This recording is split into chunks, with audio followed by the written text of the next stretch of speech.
Bonjour à toutes et à tous, c'est Romain Dobry de la salle des marchés de Bourse Direct pour la semaine boursière en 2 minutes. Eh bien, un indice parisien qui a progressé de plus de 3% la semaine dernière, invalidant la consolidation de la semaine précédente et qui déborde manifestement des niveaux techniques, on va le voir. Un début de semaine qui devrait être relativement calme puisque les marchés américains seront fermés demain, mardi, complètement pour la journée de l'indépendance et aujourd'hui ouvert uniquement en demi-séance.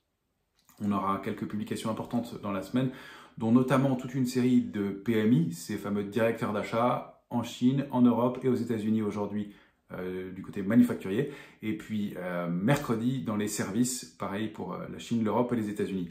On aura donc aussi mercredi soir la publication des minutes de la Fed, le compte-rendu de la dernière réunion de la Fed, dans lequel les opérateurs tentent de déceler du détail dans l'évolution de la politique monétaire de la Banque fédérale américaine. Et puis, on aura aussi cette semaine, ce sont les chiffres mensuels de l'emploi aux États-Unis, décaler donc l'enquête ADP, l'enquête privée à jeudi, et puis vendredi, la grosse publication de la semaine, les chiffres mensuels de l'emploi américain, l'enquête gouvernementale, les fameux NFP, qui seront publiés vendredi en début d'après-midi.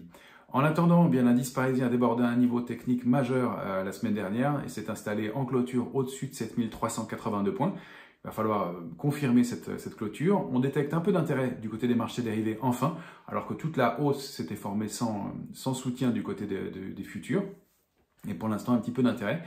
Et on arrive donc sur les grands indices européens notamment, sous des niveaux de résistance majeurs, 4411 pour l'Eurostoxx, on s'attaque à ce niveau-là, l'Eurostoxx, l'indice large européen. Sur le CAC 40, c'est le niveau de 7435 points qui forment un plafond de verre pour l'instant. Si on arrive à déborder ce niveau, eh bien les extensions c'est 7484, 7534 et pourquoi pas la cible idéale du mouvement 7604.